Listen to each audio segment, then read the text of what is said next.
puji-pujian. Kau layak kami sembah. Terima kasih Bapa, hari ini bicaralah, bersabdalah, sampaikanlah kebenaran-Mu dan merdekakanlah kami, pulihkanlah kami dengan kebenaran-Mu. Terima kasih buat hari ini. Kami siap untuk mendengar firman hanya di dalam nama Yesus. Kami doa dan ucap syukur. Amin. Silakan duduk Bapak Ibu. Shalom Bapak Ibu. Iya. Puji Tuhan, kita tadi sudah memuji menyembah Tuhan. Hari ini kita belajar satu kebenaran firman Tuhan. Temanya muliakan Tuhan. Ya, muliakan Tuhan. Kemudian ada pertanyaan, apakah wajib kira-kira seperti itu memuliakan Tuhan?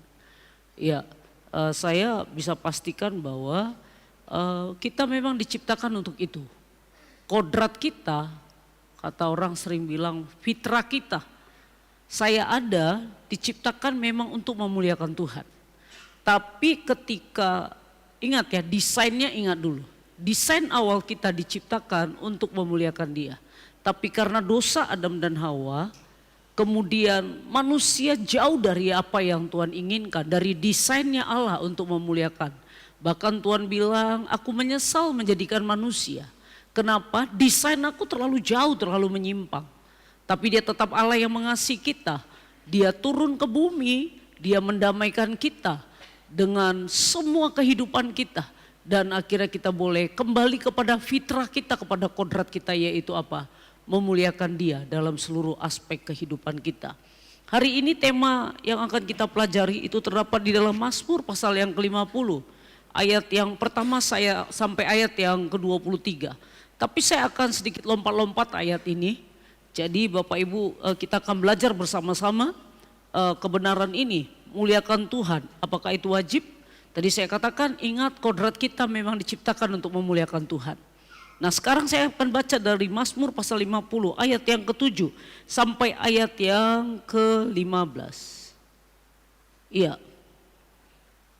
Demikian firman Tuhan. Dengarlah hai umatku, aku hendak berfirman hai Israel. Aku hendak bersaksi terhadap kamu, akulah Allah Allahmu. Bukan karena korban sembelihanmu aku menghukum engkau. Bukankah korban bakaranmu tetap ada di hadapanku? Tidak usah aku mengambil lembu dari rumahmu atau kambing jantan dari kandangmu.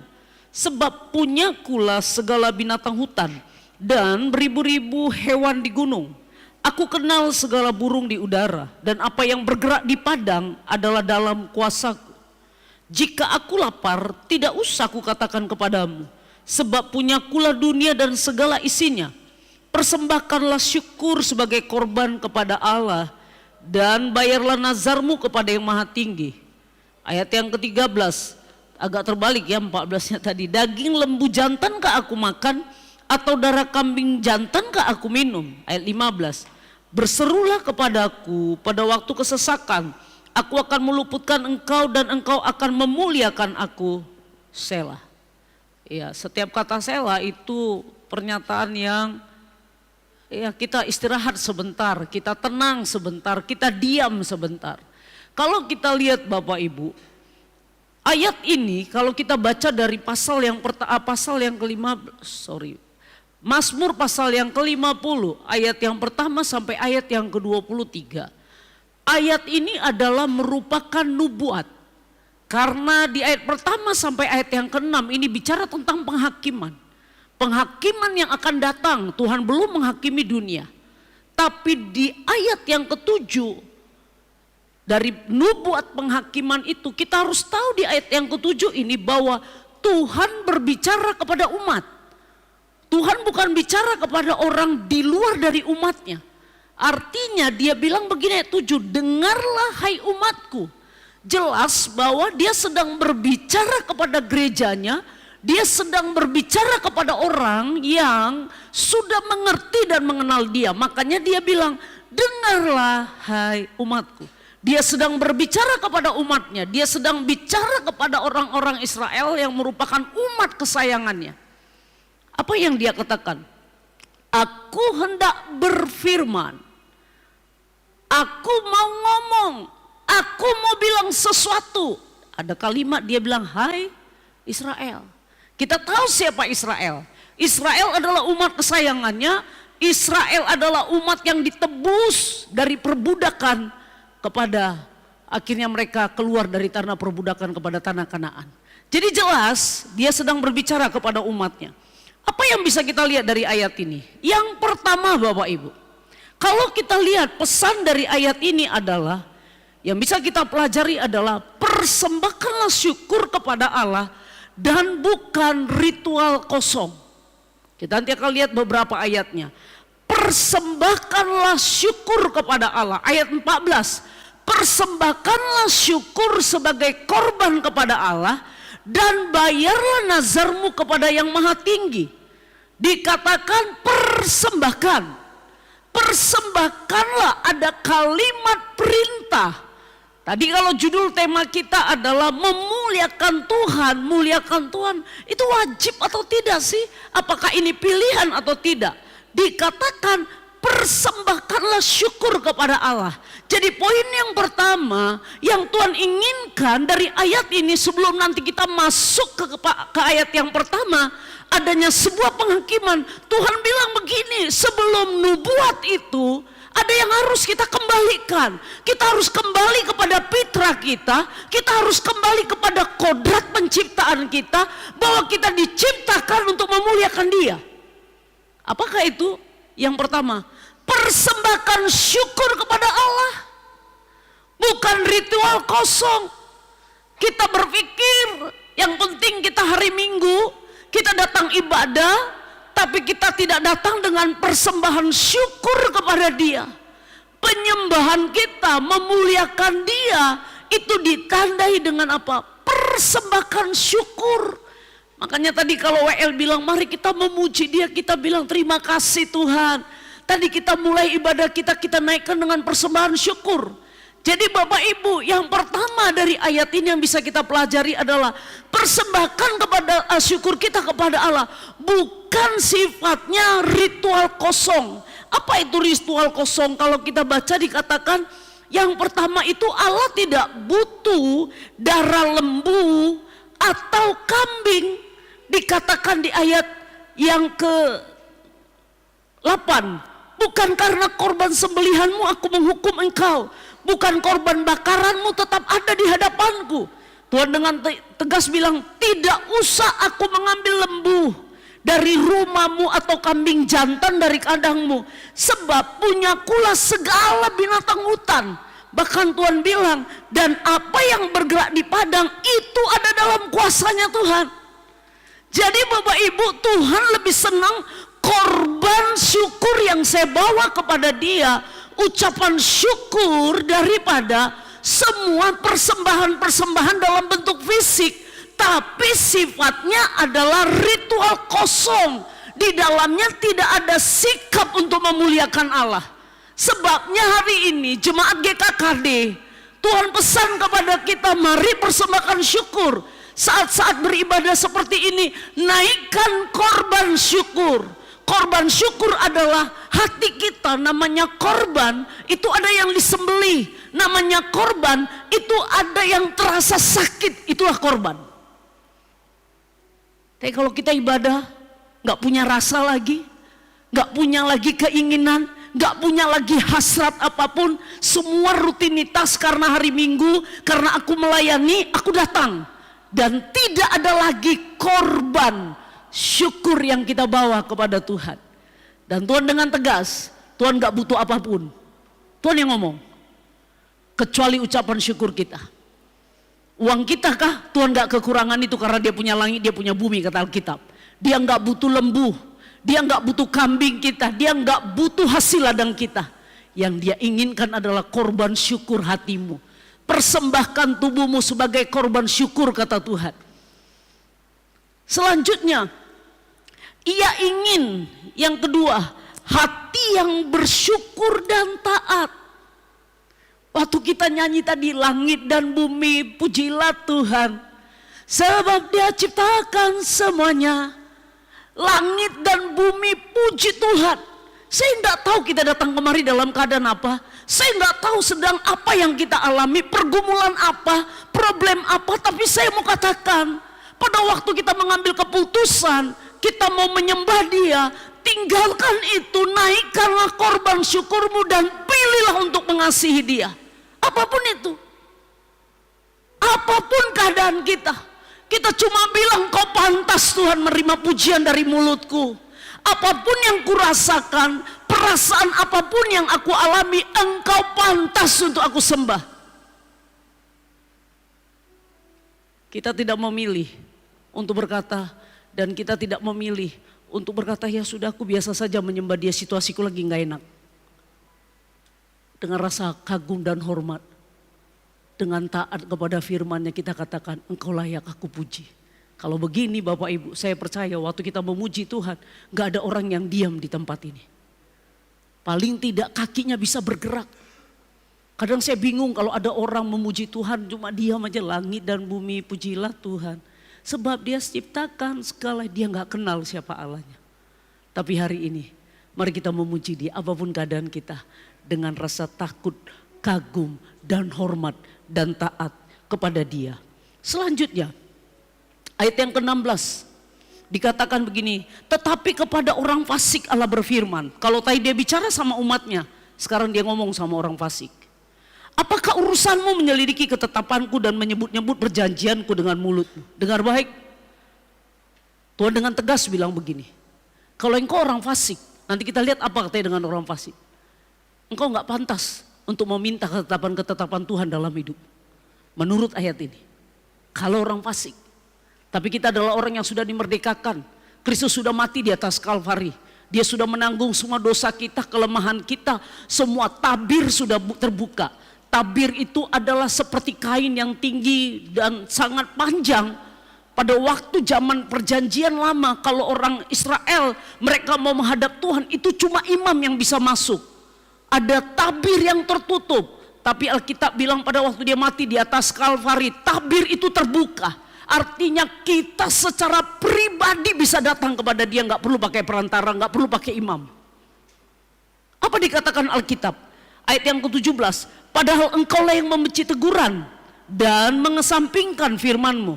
Ayat 18, jika engkau melihat pencuri, ini coba lihat, kapankah kita disebut orang fasik? Di ayat 6 tadi dikatakan, Dia bicara sama umatnya. Kapankah disebut orang fasik? Kita lihat, jika engkau melihat pencuri, maka engkau berkawan dengan dia dan bergaul dengan orang berzina. Bergaul dengan orang berzina tidaklah salah. Tapi kalau engkau sama pada waktu kekristenanmu itu sama kayak istilahnya ini kayak Kristen bunglon. Ada sama pencuri jadi pencuri, ada sama pezina jadi pezina. Dia nggak punya ketetapan sadar bahwa aku diciptakan bukan untuk berzina. Aku diciptakan bukan untuk mencuri, bukan sama sekali. Aku diciptakan untuk memuliakan Dia. Kemudian dikatakan apa? Mulutmu kau biarkan mengucapkan yang jahat, dan pada lidahmu melekat. Melekat itu tinggal bareng sama lidahmu. Tipu daya. Jadi hidupmu terlalu banyak dengan penipuan. Engkau duduk dan mengata-ngatai saudaramu, memfitnah anak ibumu, itulah yang engkau lakukan, tetapi aku berdiam diri. Engkau menyangka bahwa aku ini sederajat dengan engkau. Jadi Tuhan bilang begini kira-kira, hebat banget nih. Engkau datang sama aku dengan semua kebusukanmu. Engkau pencuri, engkau berzina, engkau seolah-olah menyamakan aku Allah yang kudus sama dengan engkau. Sehingga setiap kali engkau datang kepadaku, bukan untuk memuliakan aku, bukan membawa korban syukur. Karena saya percaya, kalau Bapak Ibu dan saya mengerti bahwa kita diciptakan untuk memuliakan Dia, hidup saya hari demi hari akan mirip dengan apa yang saya sembah.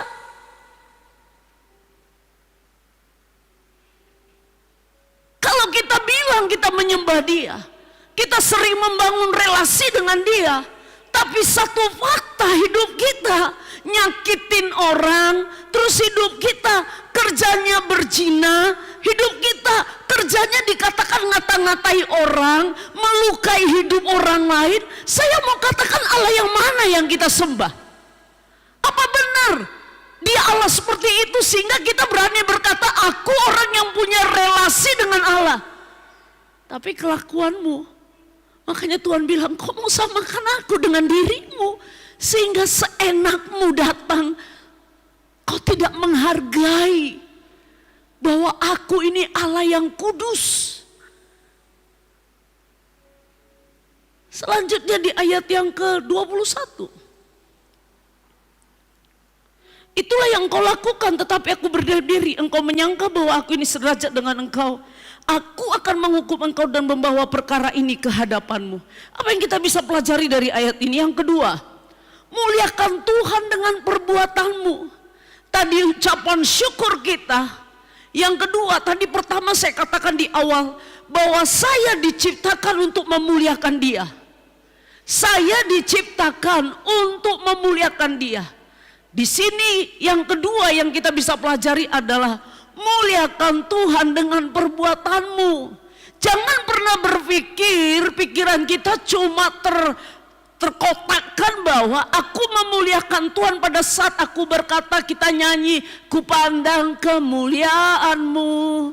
Terus hidup kita pada waktu kita nyuci piring, kita berpikir nggak ada nilai memuliakan Tuhan di situ.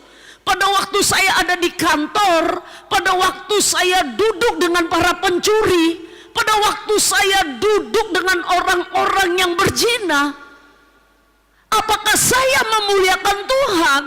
Sehingga pada waktu orang melihat saya, orang pun ikut memuliakan Tuhan yang saya sembah. Muliakan Tuhan dengan perbuatanmu. Memuliakan Tuhan jangan di kotak, dipikir cuma nyanyi di gereja, nyanyi di kamar, dan hidup kita sembarangan. Makanya tadi Tuhan bilang, kau mau samakan aku dengan hidupmu. Seenak hatimu saja. Saya mau katakan pengampunan dan anugerah Allah gak pernah berhenti. Tapi problemnya adalah kita tidak bisa mengalami kekudusan Allah. Alkitab bilang, tanpa kekudusan tidak seorang pun yang bisa melihat Allah. Engkau gak akan bisa melihat kebesaran kedahsyatannya. Engkau gak akan mampu melihat Dia yang hebat. Kenapa? Karena ada yang terus menerus yang kau lakukan, yang kau tidak menghormati. Engkau tidak sadar bahwa aku diciptakan untuk memuliakan Dia dalam semua perbuatanku. Apa yang kita bisa lihat dari sini? Bicara tentang memuliakan Tuhan, kita tahu firman, tapi kita tidak melakukannya. Kita tahu hendaklah kamu saling mengasihi, tapi kita saling menyakiti kok faktanya. Kita tahu kita harus saling mengampuni, tapi faktanya kita ini orang yang sulit mengampuni. Tapi kita ngomong, hidup aku tujuannya adalah untuk memuliakan Tuhan. Karena apa? Kita berpikir memuliakan Allah ini yang nyanyi-nyanyi ini aja. Datang ke gereja, enggak Bapak Ibu. Tuhan inginkan dari pertama desain Allah untuk saya ada di muka bumi. Dia pengen seluruh hidup saya memuliakan Dia. Artinya tahu firman tapi kita melakukan. Orang yang tahu firman tapi tidak melakukan, biasanya orang itu akan hidup dalam dosa. Anteng aja. Emang gue pikirin Tuhan maha pengasih kok, maha pengampun. Hari Minggu kita gunakan sebagai alat untuk mencas semua kehidupan kita. Kita datang ke gereja pengen dicas, padahal kita datang ke gereja adalah celebrate untuk merayakan betapa Tuhan baik dalam hidup kita, untuk memuliakan Dia. Jadi pada waktu saya datang beribadah, tujuan saya untuk memuliakan Dia. Bukan supaya saya diberkati, bukan supaya saya yang jadi fokus, bukan. Memuliakan Dia adalah berarti kita tidak hidup dalam dosa. Yang kedua, kalau orang tahu firman tapi tidak melakukannya, apa yang kita bisa pelajari? Tuhan tidak bisa ditipu. Kenapa? Karena dia melihat hati saya. Saya nggak bisa tipu Tuhan. Alkitab bilang, engkau memuji aku tapi hatimu jauh daripadaku. Engkau memuji aku tapi sebenarnya hatimu itu nggak ada sama aku. Kau jauh dari apa yang kuinginkan anakku. Akhirnya, padahal Alkitab bilang, di mana Allah hadir, di situ ada kemerdekaan. Tahukah Bapak Ibu, kalau semua kita di sini datang beribadah untuk memuliakan Dia, adalah hal yang biasa orang yang lumpuh itu berjalan. Kenapa? Karena Allah hadir. Di mana ada roh Allah, di situ ada kemerdekaan. Di mana ada roh Allah, di situ akan ada mujizat Allah terjadi. Nah, problemnya adalah kita gak ngerti bahwa kita ini untuk memuliakan Dia. Kita pengen pokoknya semua orientasi ke kita. Padahal pada waktu kita ada di dalam apapun kita pengen, Tuhan kau saja dimuliakan. Apapun keadaan kita gak sulit untuk menyembah Tuhan. Karena kita tahu, aku ada untuk memuliakan Engkau. Gak ada tujuan yang lain. Dan selanjutnya apa yang terakhir bisa kita pelajari? Kita masuk, kalau kita tadi udah tahu yang pertama, bahwa kita itu memuliakan Tuhan, kita persembahkan syukur, bukan ritual kosong. Kemudian yang kedua, kita muliakan Tuhan dengan perbuatan kita. Kenapa kita harus memuliakan Tuhan bukan dengan ibadah yang kosong, bukan dengan ritual yang kosong? Kita harus memuliakan Tuhan dengan perbuatan kita. Ada satu fakta, kita baca di ayat 1 pasal yang ke-50 ini. Mazmur Asaf yang maha kuasa, Tuhan Allah berfirman dan memanggil bumi. Dari terbitnya matahari sampai kepada terbenamnya. Dari Sion itu bicara gereja, puncak keindahan. Allah tampil bersinar. Allah kita datang dan tidak akan berdiam diri. Di hadapannya api menjilat. Sekelilingnya bertiup badai yang dahsyat. Ia berseru kepada langit di atas dan kepada bumi untuk mengadili umatnya. Ini tadi dia untuk mengadili buminya, untuk mengadili umatnya. Allah belum mengadili. Sebabnya ini dalam bentuk nubuatan. Ayat yang kelima. Bawalah kemari orang-orang yang kukasihi, yang mengikat perjanjian dengan aku berdasarkan korban sembelian.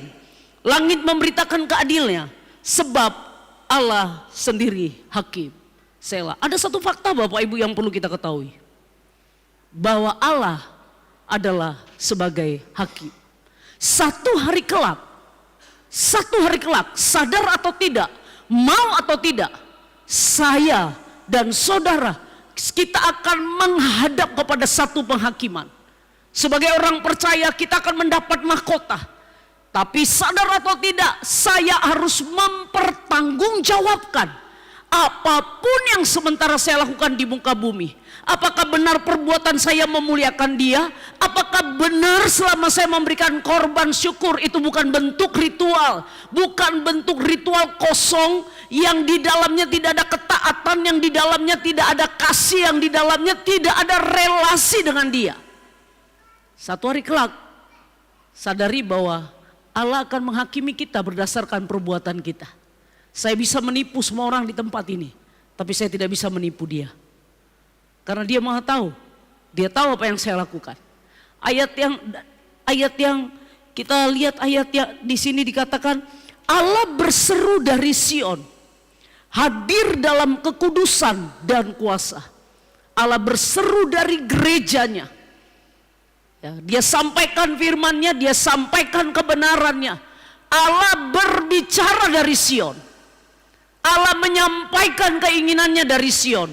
Sion itu adalah Bapak Ibu dan saya, gerejanya yang sudah dipulihkan. Dikatakan Ia datang kepada umatnya sendiri. Pertanyaannya, apakah kita masih memiliki rasa takut dan hormat akan Tuhan? Adakah kita memiliki rasa takut dan hormat kepada Tuhan? Saya ingat pertama-tama kali saya bertobat, menerima Yesus sebagai Tuhan dan Juru Selamat. Waktu saya mengalami cinta pertama, jatuh cinta kepada Tuhan. Rasanya beribadah sama Tuhan itu saya nggak butuh apa-apa. Rasanya bodoh banget. cuma pengen berjumpa dengan dia, mengalami firman-Nya, cuma pengen meninggikan dia, mengagungkan dia dengan rasa hormat. Saya begitu menghormati Tuhan, datang beribadah itu bisa 30 menit sebelum ibadah saya udah standby. Karena apa? Rasa hormat kepada dia, rasa kagum kepada dia. Saya bisa pastikan saya nggak pernah terlambat ibadah. Kenapa? Saya lakukan itu karena saya hormat sama dia, nggak ada yang lain.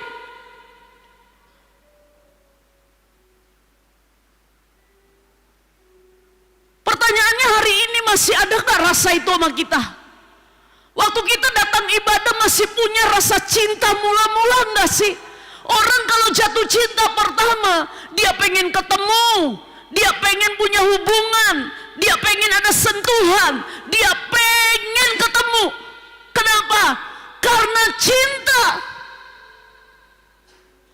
Berjalan dengan waktu, dengan begitu hebatnya jam terbang kita, dengan begitu hebatnya kita diberkati. Pertanyaannya, masih punya nggak kita rasa hormat itu? Masih punya nggak kita? Atau kita udah terlambat, dan atau kita melakukan dosa, melakukan kesalahan, kita seolah-olah orang yang masih menganggap aku ini bisa lah, Tuhan kan Maha Pengampun. Kita nggak punya lagi rasa hormat. Dengar baik, Dia memang Maha Pengampun, Dia memang Maha Pengasih, kasihnya itu jauh besar banget. Problemnya adalah Bapak Ibu, kita nggak bisa menikmati kebaikannya. Kita sendiri yang merasa tertuduh karena kita nggak punya lagi rasa cinta. Kita udah kehilangan cinta mula-mula. Kita udah kehilangan kasih yang mula-mula. Kita ibadah sebenarnya udah kering. Udah kering semuanya. Udah gak punya rasa apa-apa lagi. Dengar firman-Mu, it's okay. Sudah lambai. Hari ini sadarlah, suatu hari kelak kita akan menghadap Dia. Saya dan Bapak Ibu gak tahu kapan akan dipanggil oleh Dia. Tapi saya mau bilang, perlakukanlah ibadahmu seolah-olah 1 detik lagi engkau menghadap Dia, supaya tetap engkau punya rasa hormat kepada Dia. Perlakukan, entah situasimu enak atau tidak, engkau merasa hidup ini gak adil, it's okay, semuanya okay. Tapi berkomitmenlah kau berkata, Tuhan, biarkan aku yang punya kodrat fitrah ini, kalau aku diciptakan untuk memuliakan Engkau, mulai hari ini aku mau memperlakukan Engkau. Apapun yang aku lakukan, satu hari kelak Engkau akan menghakimi hidupku.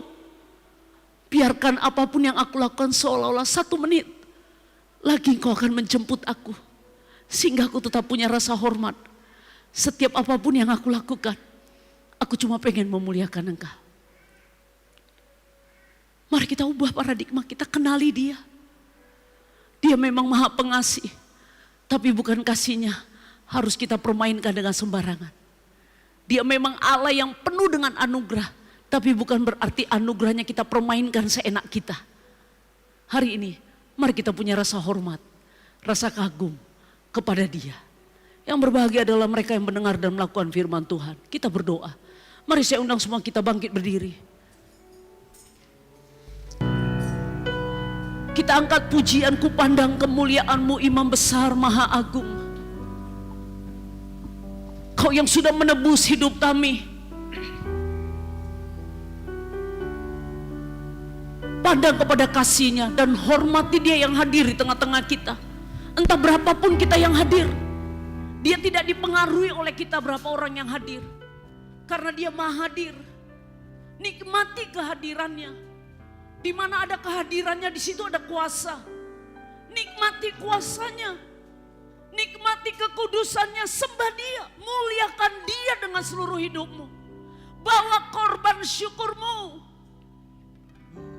bukan ritual kosong, bukan sebuah liturgi yang rutinitas.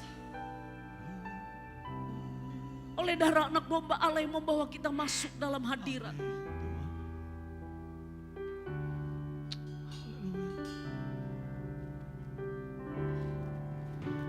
Ku pandang kemuliaan-Mu, Imam besar agung. Dia pemilik hidupmu. Engkau ada untuk memuliakan Dia. Itu fitrahmu, itu kodratmu.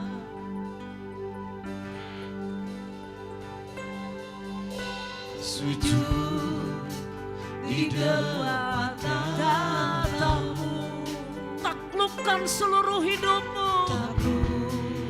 Sembah Dia, muliakan Dia dengan seluruh hidupmu, apapun keadaanmu.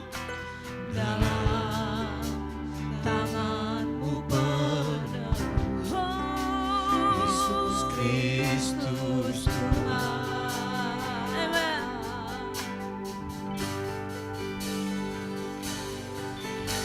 Tiada satu pun yang luput dari karya kasih-Mu yang mulia. Amin, amin. Bagi-Mu segala pujian, Sembah Dia. hormat, Dia Allah yang kudus hadir di tengah-tengah kita.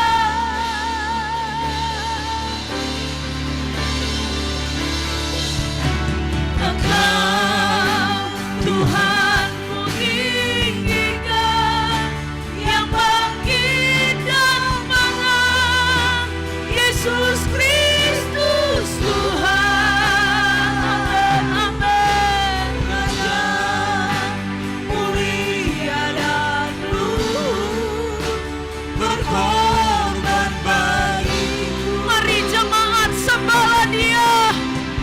Dia Allah yang kudus.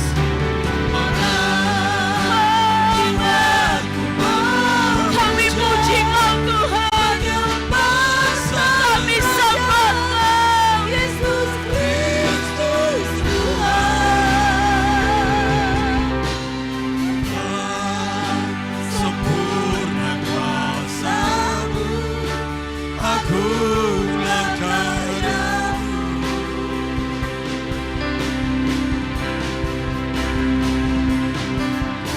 Engkau Tuhan ku tinggikan, yang bangkit dan menang, Di atas Yesus segala hal. Kristus Tuhan. Amin, amin. Raja mulia dan luhur, berkorban bagiku.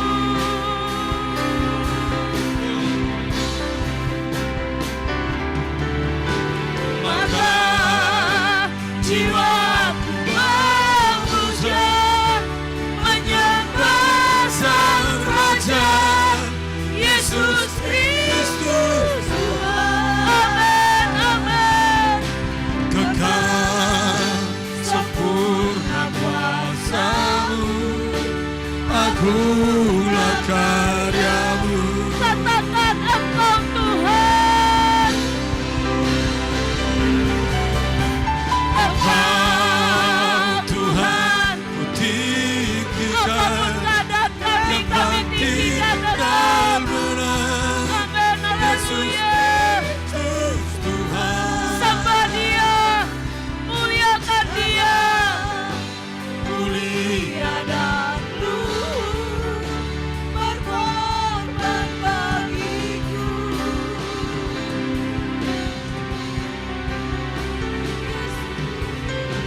Maka jiwa menyembah Sang Raja, Yesus Kristus Tuhan. Raja mulia kuasa-Mu, agunglah karya. Maka jiwaku memuji-Mu,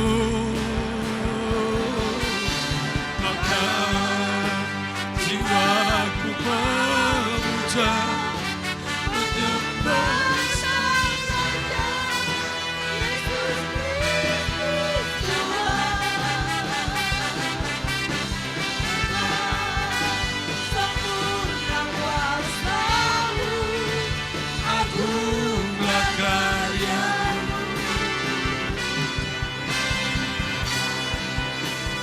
Yesus Kristus Tuhan.